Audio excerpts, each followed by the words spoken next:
Olá, meu amigo, minha amiga. Estamos de volta com mais um Portal do José. Hoje com muitos acontecimentos importantes aqui no Brasil, num dia de bastante agitação no campo da política e da polícia.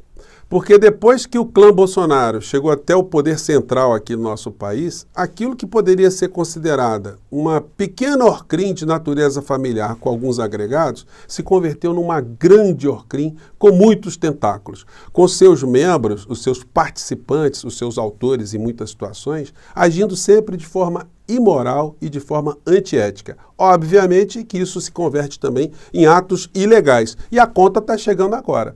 Vocês percebam a importância que foi de nós termos ajudado a barrar o caminho dessas pessoas. Porque os métodos ilegais, os métodos imorais, antiéticos, antirrepublicanos, hoje estariam muito mais potencializados e fortalecidos. Obviamente que uma pessoa como você e eu estaríamos com algum tipo de risco, né? Se você me perguntar se eu fiquei surpreso com a ação da Polícia Federal, que visou hoje o ex-delegado Ramagem, hoje deputado federal, e as pessoas que estavam no seu entorno, eu vou dizer que não. Essa investigação, que está sendo conduzida pela Polícia Federal, foi requerida, inclusive, pelo senhor Paulo Gonet, da Procuradoria-Geral da República, autorizada pelo ministro Alexandre de Moraes. Os indícios ali das ilegalidades são irrefutáveis. O fato existiu. Existiu uma espionagem ilegal contra muitas pessoas aqui no nosso país. A questão agora é apurar a responsabilidade das criaturas. Obviamente, ninguém confessa nada no governo Bolsonaro. Eles queriam fazer um golpe aqui no nosso país, dar um golpe, e achavam que poderiam ter a impunidade. Só que, como eu sempre tenho dito aqui para vocês, se essa gente perdesse o poder, as filas iriam andar e elas estão andando. Vou lembrar aqui para vocês um episódio que me envolveu aqui junto com essa história toda e trazer também mais algumas situações que estão acontecendo fora do nosso país, mas antes de mais nada, quero convidar você que está chegando agora no nosso portal e não nos conhecia, para que você venha fazer parte aqui do nosso portal, se inscreva aqui conosco, conheça também os nossos outros vídeos. Se você gostar, compartilhe, recomende e não se esqueça, dê o seu joinha, o seu comentário e, se puder, se inscreva aqui também no nosso clube de membros, tá legal? Então vamos aqui aos assuntos. Bom, como eu disse para vocês, surpresa zero com essa história, né? Em dezembro do ano passado, eu e outros amigos aqui nas redes sociais, alguns que eu nem conhecia, né, estavam sendo ali observados, nós estávamos sendo monitorados pelo governo federal com uma iniciativa que nasceu dentro, vejam só, do Ministério da Economia de Paulo Guedes. Nós entramos com ações contra essa gente, contra a empresa que estava fazendo o monitoramento, e a notícia vazou, né? Veja a lista de jornalistas e influenciadores em relatório do governo. Nós somos classificados como detratores, né? E eu fiquei aqui como o número 2, como detrator número 2, né? Até um posto assim que eu nunca imaginei, né? Do governo federal. O primeiro foi o professor Gessé Souza, e depois veio uma turma grande, gente muito legal, enfim. E todos nós entramos com ações para saber o que estava acontecendo e fazer com que houvesse uma reparação, né, de danos para as pessoas que sofreram danos e também a devolução de recursos que foram gastos, recursos públicos, com esse tipo de patifaria.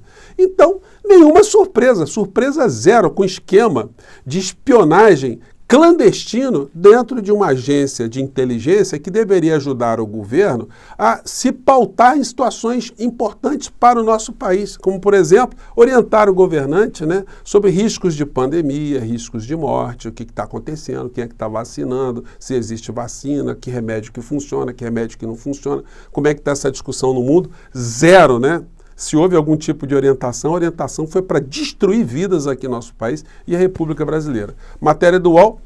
Sob Ramagem, ABIN agiu para ajudar Jair Renan e Flávio Bolsonaro, diz PF. Bom, e aí aqui os meus amigos do Desmascarando captaram bem, né, uma situação que aconteceu hoje no programa lá, Estúdio I, da Globo News, onde o Flávio, esse próspero empresário do ramo de chocolates, né, amigo de muitas figuras com situações escabrosas aqui no Rio de Janeiro, ele foi convidado para falar sobre esse relatório da ABIN, sobre aquilo que dizia o papai dele, que não confiava na agência oficial, que ele tinha um esquema paralelo, mas era tão paralelo que nem o Flávio sabia, né? Será que dá para acreditar nisso? Vamos ver aqui, mas essa gente aqui a verdade passa longe, né? Então vamos ver aqui como é que foi esse trecho aqui, vamos lá.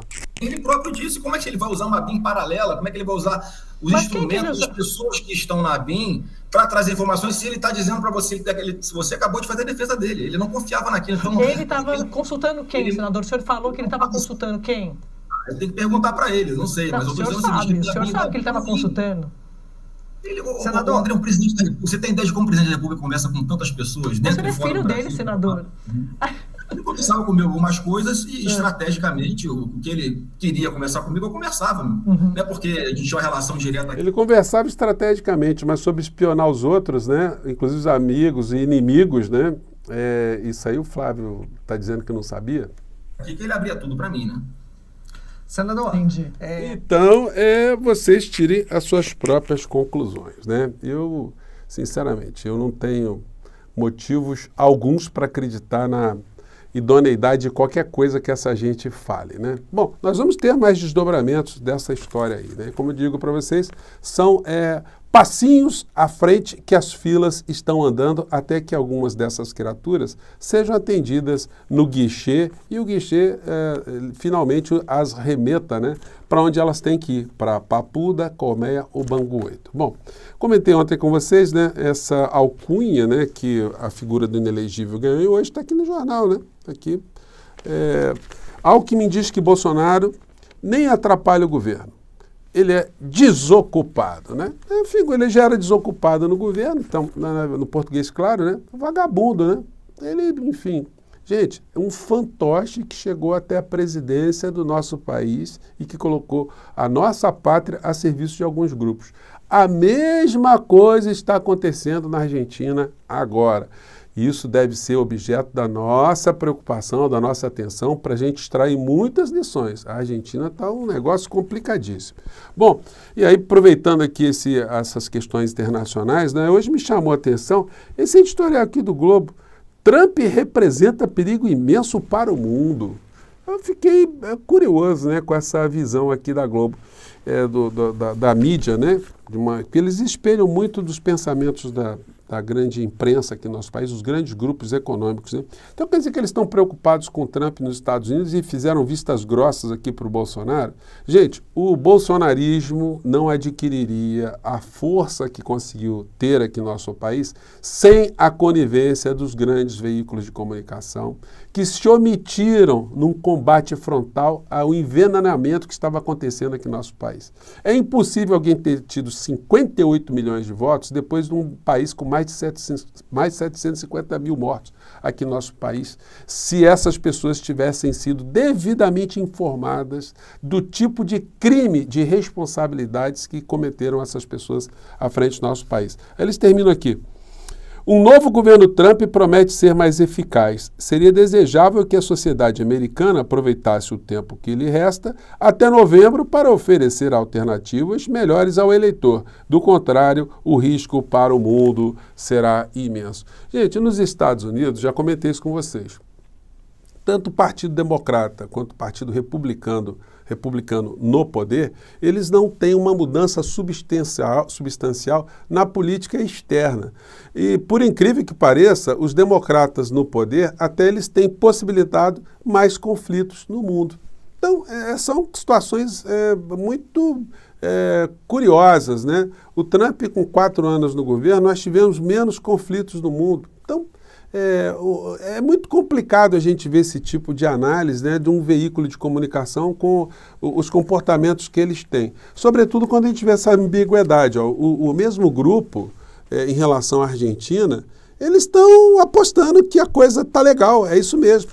Está acontecendo uma catástrofe contra direitos sociais na Argentina. A Argentina está virando um barril de pólvora gigantesco, mas aqui eles dizem, em meio à greve geral, plano de Milei avança no Congresso. Aqui no finalzinho eles dizem o seguinte, no entanto, sem deixar de fazer mais barulho do que seria necessário, Milei está aprendendo a contornar obstáculos e só tem a ganhar com isso. A questão, meus amigos e minhas amigas, é que na Argentina o couro está comendo. está tendo muita manifestação, direitos sociais lá estão sendo aviltados do povo argentino. Matéria que diz, sindicatos na trincheira, greve geral contra reformas pressiona Milei e Congresso, onde apoio ao governo ainda é incerto.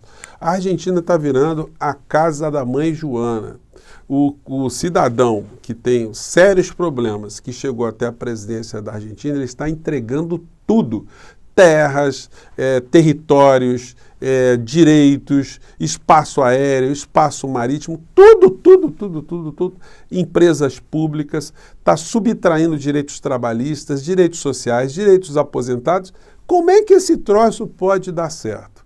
Aliás, a extrema-direita no mundo deu certo em algum lugar? Esse pessoal gosta muito de dizer, né? Onde é que o socialismo deu certo? Pois bem, onde é que a extrema-direita deu certo no planeta? Está aí também uma questão desafiadora, né? Mas isso são questões que estão rodando o mundo. Aqui, o que nos interessa agora é a gente retomar de fato a democracia no nosso país, os debates concretos, os debates racionais e fazer cada vez mais esses criminosos sejam responsabilizados e a gente possa colocar o nosso país num rumo cada vez mais a prosperidade, cada vez mais a conquistas de direitos sociais e a diminuição desse abismo gigantesco que a gente tem ainda no nosso país, né? Gente, eu fico por aqui, filas andam, um grande abraço, até o próximo encontro.